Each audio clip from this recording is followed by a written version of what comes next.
खूबसूरती का रंगारंग आगाज अब होने वाला है। मैं इसी गांव में हूँ, समुच्चा भीड़ आगे आ रही है।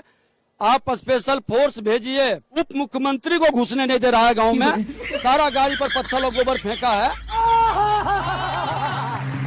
थोड़ी मर्यादा रखिए।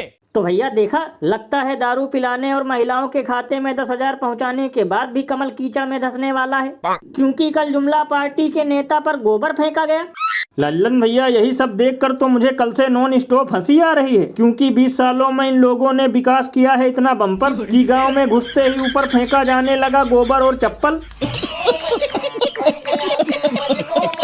लल्लन भैया, मुझे तो पहले से ही शक था कि वोटिंग से पहले इन लोगों की ऐसी दुर्दशा होने वाली है, क्योंकि 5 साल तो ये लोग किसी गांव की हालत देखने नहीं जाते और चुनाव आते ही बरसाती मेढक की तरह टर टर करने आ जाते हैं। भैया इसीलिए तो लोग घनघोर बेइज्जती करते हुए ये कहते हैं कि खूब देखा है हमने यहाँ लूट का मंजर, और अब की बार होने वाला है डबल इंजन पंचर। यही नहीं, अभी और सुनिए।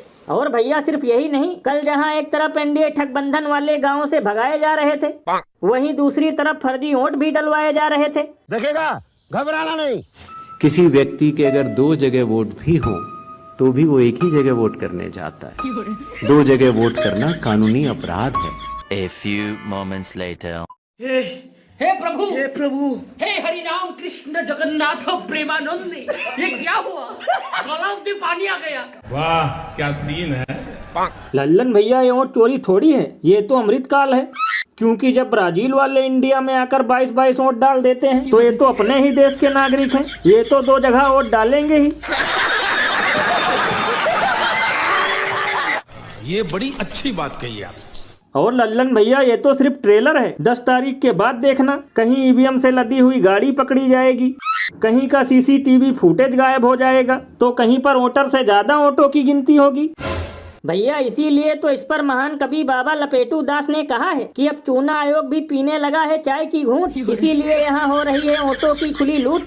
अरे बाप रे, ये तो धोती खोल रहा है। और अभी तो रुको, क्लाइमैक्स अभी बाकी है। और भैया अब मैं आपको बिहार का ऐसा शानदार कारनामा दिखाने वाला हूँ कि जिसे देखकर आप यही कहेंगे, तुम्हें शर्म है कुछ? ओ कैमरा महाशय, इस ओर कर दो कैमरे को।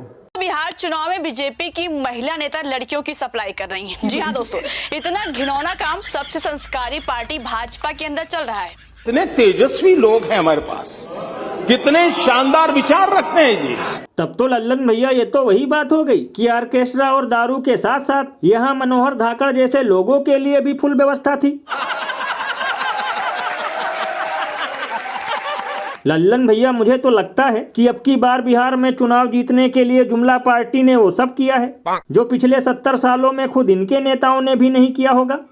ये बिल्कुल सही कहा आपने। और फिर यही लोग रैलियों में छठी मैया का अपमान बताते हुए नारी सम्मान पे ज्ञान पेलते हैं।